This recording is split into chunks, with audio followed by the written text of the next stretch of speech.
36, mangrove forests outside of Dresidraov Katra, 20 miles north of Nerov.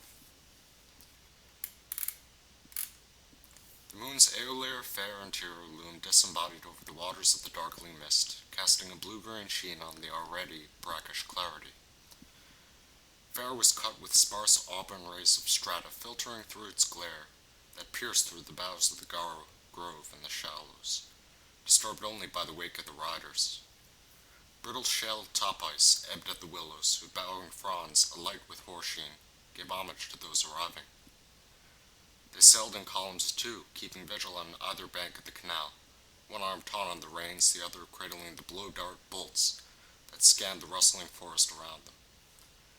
Their path was trolling, steady and streamlined, more out of caution than confidence to the concern of the bridling of the dolphins, the Damani ferry, that kept them in tow. They were broad bodos with intelligent and expressive cetacean eyes, wide set, altogether twice the length of a single oni, lithe, hawkish men who harnessed their speed.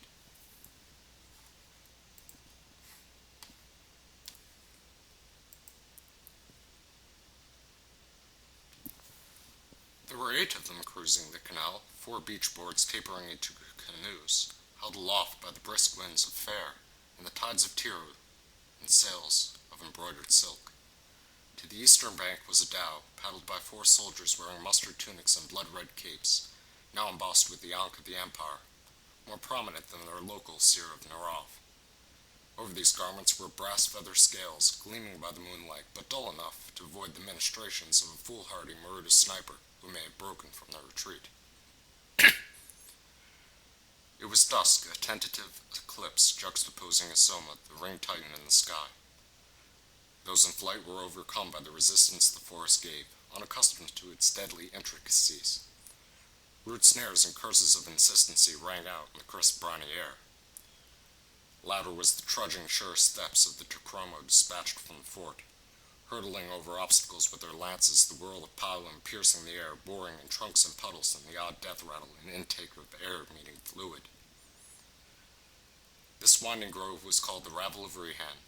Here a Nereid of that name had fled after seducing a score of courtesans from the house of Dovalera Lori, and not making good on his promises, in fact unable to.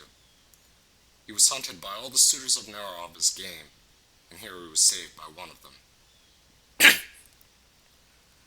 The procession passed under an ancient petrified garrow, upon the mushroom cap of which 3 statues of snow marble coiled together, intimate and inanimate.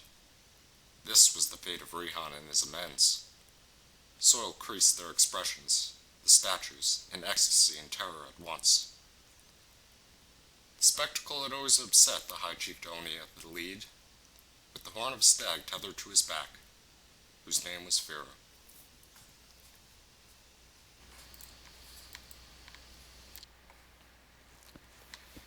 He had experienced the Byzantine intrigue of the noble courts of Nerov firsthand, most of his early trysts ending in subtle leaps from the Tower of Valdan, both lovers' lane and swan-dive swoon, to those eager to avoid the predations of arranged courtship. He wore a simple cowl which hid his prestige, along with the weapons and silk vestment dyed blood-red now, the fabric warding off the water which lapped his heels and shanks. A long kilt drudged along his legs, the garment worn by his patron house.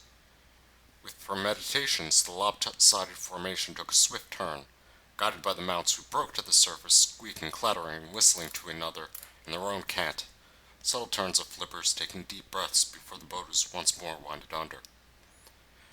The banks were composed of stable white sand with obsidian flecks, and made easy going.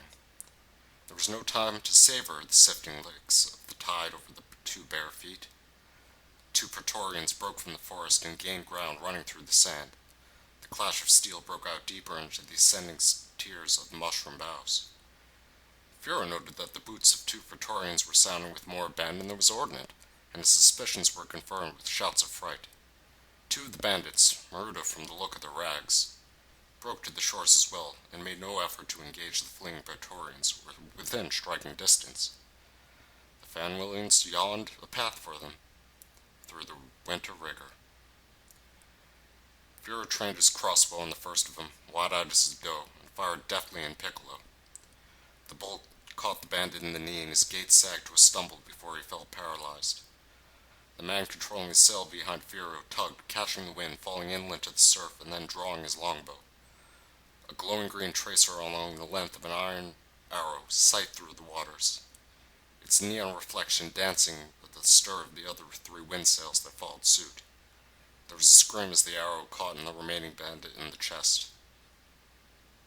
The darted Oni writhed in thrigmotic seizures, the Rainier Fawn poison spreading through his blood, petrifying the flesh in basalt rigor. The truffle extract was imported from Zaga Elfos, and the Namani ferry was outfitted with the best armaments the Legion could afford. A satchel ringing Firo's chest contained the antidote used to interrogate captured officers. The rest gathered moss and mold, becoming part of the forest. They passed an assembly of an ancient battle, soldiers marching in single file, the tide submerging into the waist and sand, outfitted in the old uniforms of the Prigafine guerrillas of Hamel the Gault. Each of the stone parade usually antiques of an ambush. Vines and Rami Brar grappled between them, netting them in place. Firo winced as he looked down to the right, his Namani threshing to dodge a bronze and feathered headdress that crowned the surface of the murk. Blind Krishan, the man behind him, wrenched a leather-set ruby from the headdress with his skinning knife as they drifted, now hesitant as an eerie calm had settled over the gloom. The dhow with many oars paddled behind the scouts, all runners and simpering a diplomat, as frightened by the creaking grove as the prospect of meeting the blockade. Two to be dispatched for relations with Moro, two to track any murder who escaped the main force, and two to check in with the nearby mill. Blind made an effort to stow the shine, but Fear reined his Namani and snatched the stone before he could. He dipped his hand into the clear pool, placing the stone in the open palm of the statue which faced the sky, catching ripples of curling light's lashes. Fear's mount, Div, broke to the surface whistling. What did Div say? Blind wagged a four-fingered hand to the dolphin. You don't leave a Oni as him bereft, Fear smiled.